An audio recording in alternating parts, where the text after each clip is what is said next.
Welcome to another edition of Chaplain John with Chaplain John Sayers, featuring special reports and interviews with people doing kingdom ministry in Tulare County and beyond. If you would like to be featured by Chaplain John, you can contact him at jnsayers@yahoo.com. And now, here's Chaplain John. The Great 50 Days, or a journey to Pentecost in under 6 minutes. Okay. All right. That's what we're going to do in under 6 minutes.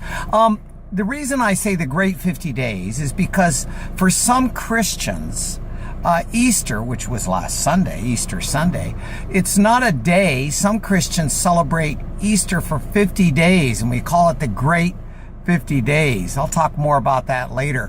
But when I was pastoring and I heard about the Great 50 Days, I started doing something that I'm doing in the jail now. For at least 6 Sundays, I preached on themes where we follow the resurrected Jesus as he walked on this earth after his resurrection. It's fantastic. You'll see most of these passages that I'm going to be sharing on these 6 minutes or less in the book of John or Luke. And they're great events. For example, if I were preaching last Sunday and this week in the jail, this is what I'm sharing about. We're looking at John chapter 20. Remember that passage where Mary comes to the tomb early in the morning and the stone has been rolled away. This is great.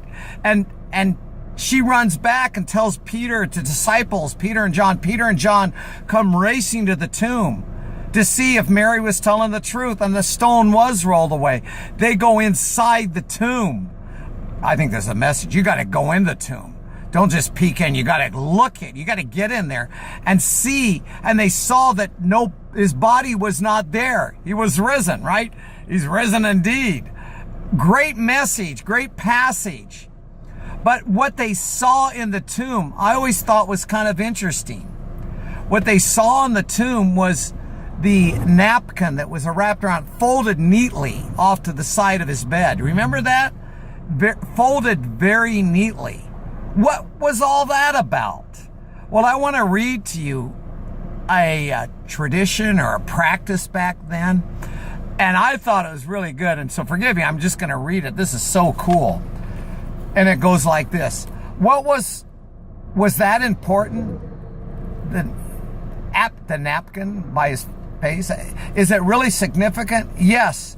In order to understand the significant folded napkin, you have to understand a little bit about Hebrew tradition of that day.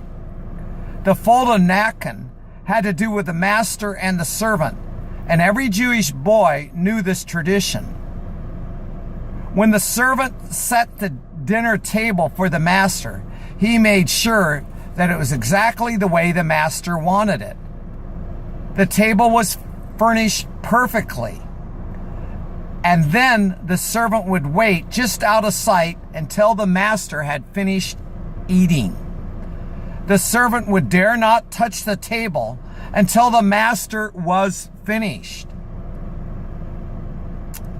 Now, if the master was done eating, he would rise up from the table, wipe his fingers from his mouth, clean his beard, and would wad up the napkin and toss it on the table.